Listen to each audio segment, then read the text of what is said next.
Tapi kalau sikap moral itu tidak ditunjukkan, maka rakyat akan mengatakan Prabowo adalah bagian dari paket penunggangan politik kepentingan Jokowi. Dan legitimasi Prabowo akan lebih hancur daripada legitimasi Jokowi yang hari-hari ini dicaci, dimaki dengan berbagai kata-kata kasar dari rakyat. Nah, Prabowo harus keluar, menunjukkan sikap moral, dia tidak ikut campur di dalam pembegalan. Harus gerakan reformasi, pembegalan terhadap keinginan rakyat untuk misal dalam konteks tidak membatasi hak demokrasi Anies dan gerakan perubahan untuk masuk ke PJB.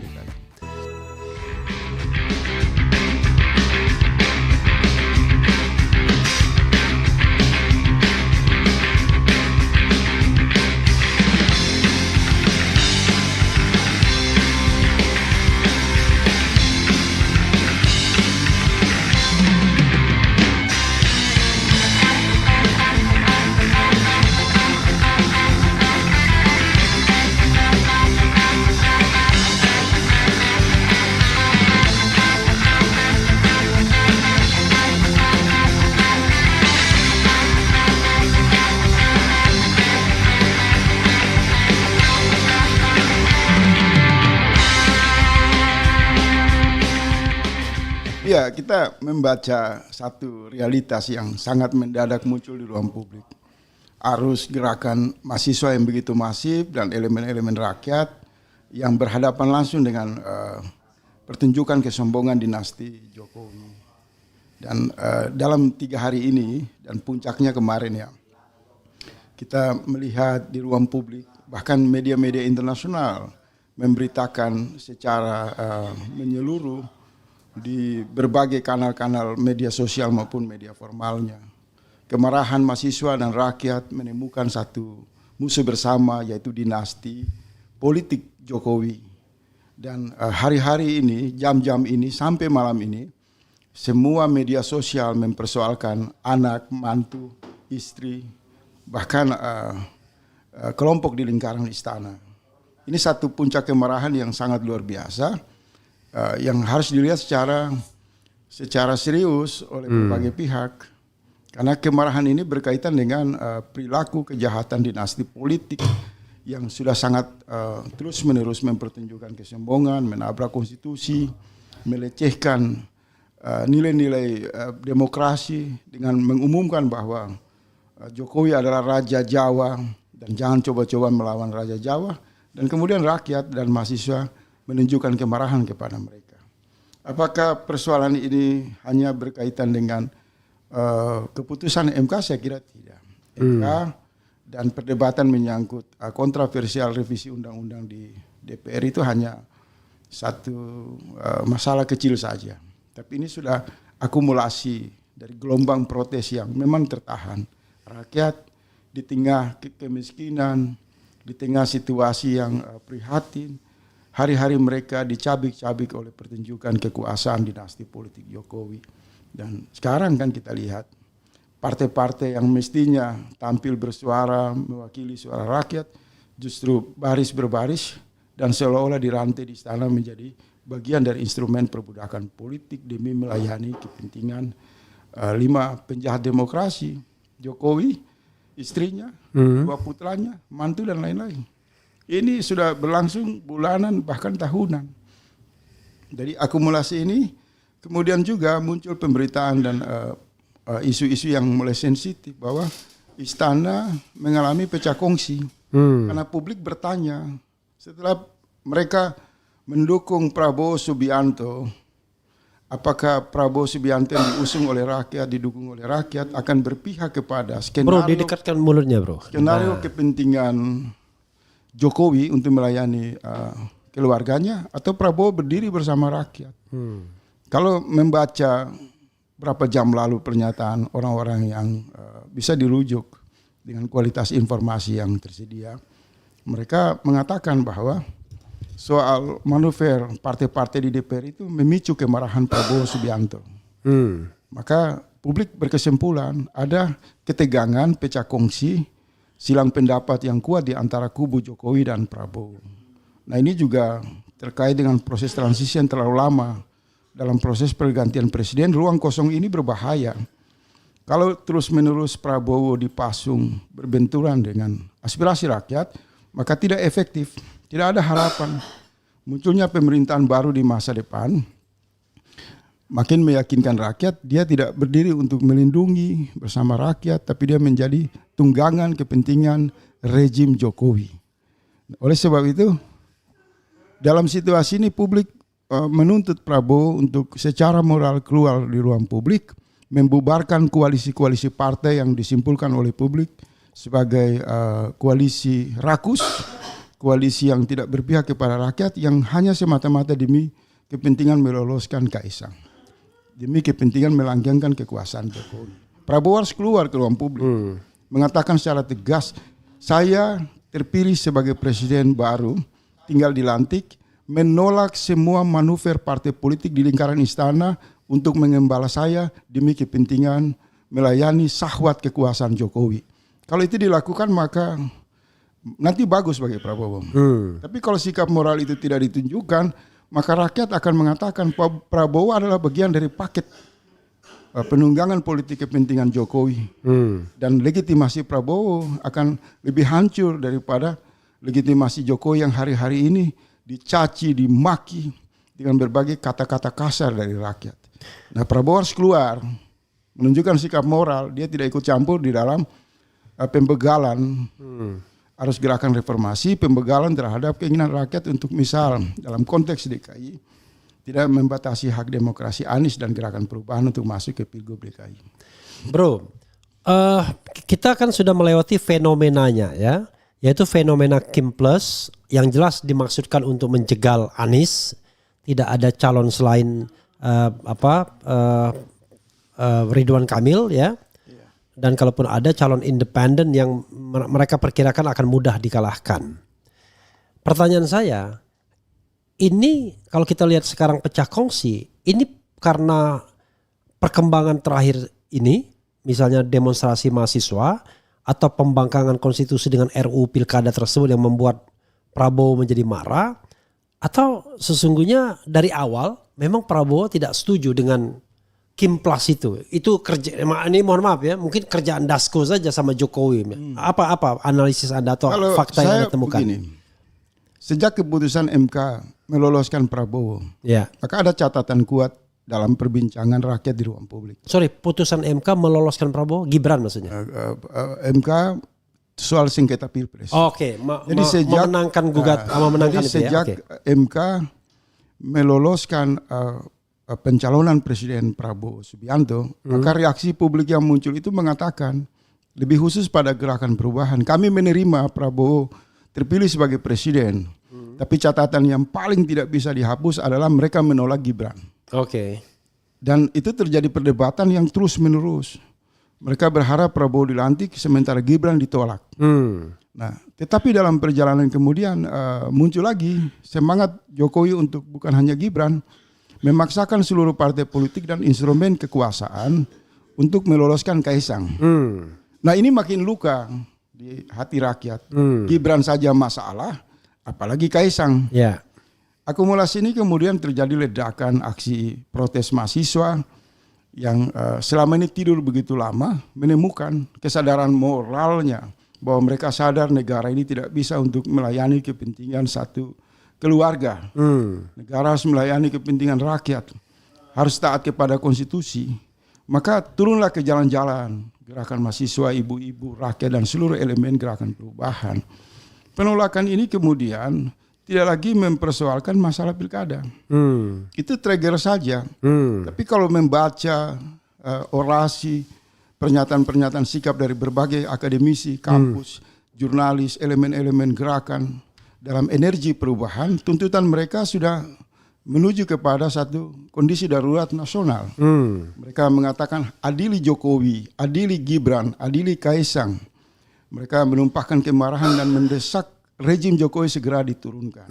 Nah, desakan ini muncul di tengah ketidakpastian transisi, sehingga rakyat bertanya-tanya lagi, diamnya Prabowo ini apakah bersama Jokowi di balik layar, atau kemudian Prabowo masih tersisa moralnya untuk bersama-sama rakyat menegakkan konstitusi. Oke, menurut Anda? Kalau kita membaca manuver-manuver dari elit-elit partai, ada gambaran yang bias di sana.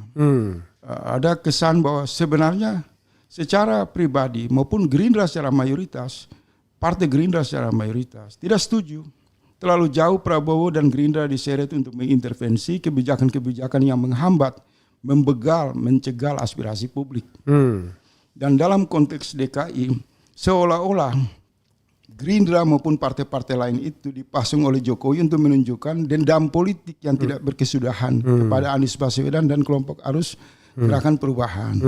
Nah, untuk menjawab spekulasi ini, tadi saya katakan saatnya Prabowo dengan jiwa negarawan tampil ke ruang publik, setidaknya mengatakan saya netral terhadap proses pilkada yang akan berlangsung secara nasional. Dengan menyadari bahwa pada Pilpres kemarin saja luka terhadap rakyat itu sangat dalam menyangkut isu kecurangan Pilpres. Nah, mereka khawatir kalau Prabowo tidak menunjukkan netralitas, jiwa negarawan, tampil secara moral yang kuat, mengirim pesan ke publik bahwa dia tidak ikut campur di dalam urusan pilkada ini, maka publik mengatakan Prabowo juga bagian dari kepentingan yang digembala oleh kekuatan dinasti politik. Tapi ada hal yang menarik. Tiba-tiba dalam beberapa jam ini, sore tadi, muncul bahwa Prabowo marah besar. Prabowo tidak senang ketika melihat arus protes yang begitu besar atas manuver perwakilan elit partai di DPR. Muncul kan pernyataan yang ramai hari ini bahwa Prabowo marah karena menganggap terlalu jauh menyeret partai-partai demi menjalankan misi kepentingan pribadi dan kelompok Jokowi itu dapat mendelegitimasi pembentukan pemerintahan di masa depan.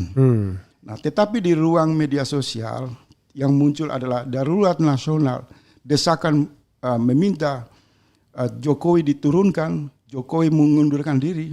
Bahkan ada suara-suara dari kelompok akademisi yang secara mengerucut mengatakan harus dicekal ini Jokowi. Karena mereka trauma dengan kondisi Bangladesh, di mana arus massa begitu turun banyak meminta kekuasaan mundur, kemudian itu tidak bisa ditangani, presidennya kabur kan. Nah, supaya itu tidak terjadi seperti Bangladesh, situasi semakin tidak terkontrol, harus Prabowo keluar dulu.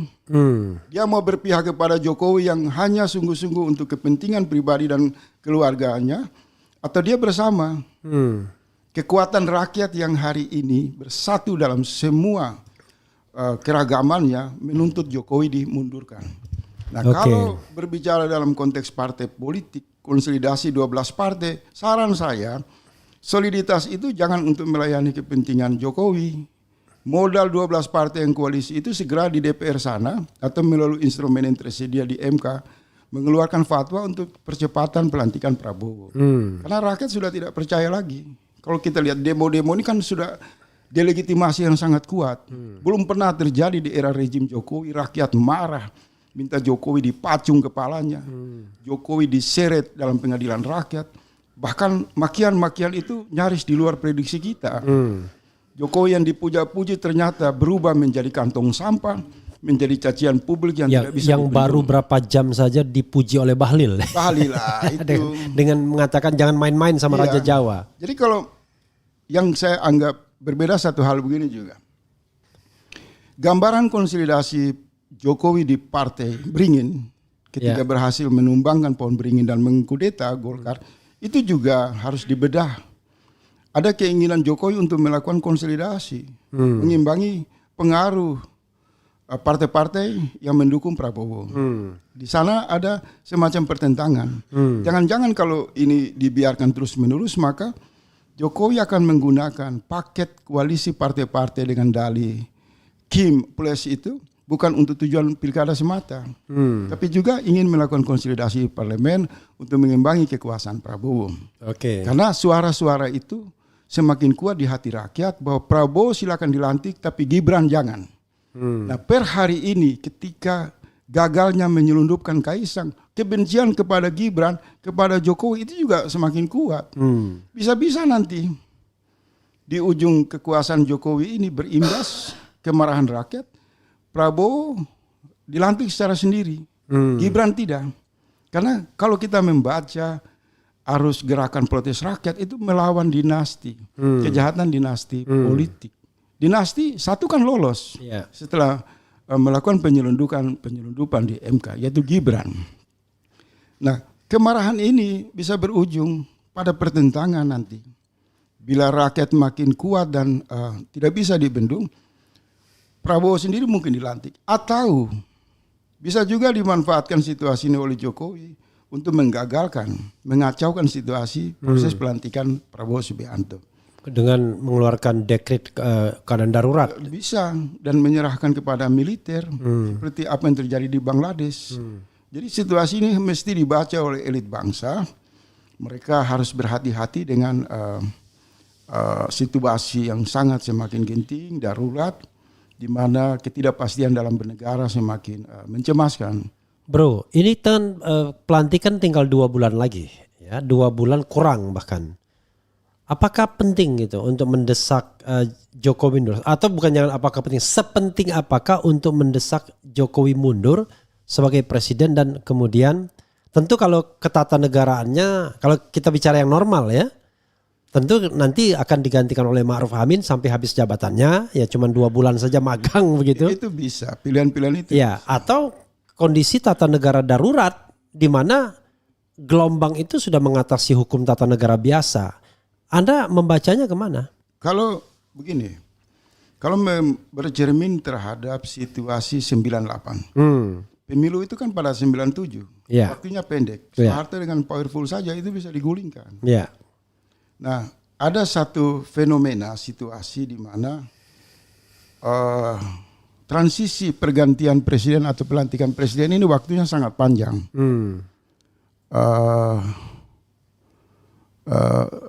Mestinya kalau 2 paket, 2 kali putaran itu kan dihitung kan. Tapi ini sangat panjang, dan dalam satu situasi kosong itulah Jokowi melakukan manuver-manuver demi melayani kepentingan anaknya dan kelompoknya. Ini harus dibaca oleh Prabowo. Kalau tidak dicermati secara serius, bisa terjadi darurat nasional ini saling menunggangi kira-kira seperti itu. Tapi kalau kita lihat, silakan bro. Time out dulu. Ini pertanyaan saya ya. Saya borong aja pertanyaan biar Bro Faisal punya waktu untuk tarik napas ya.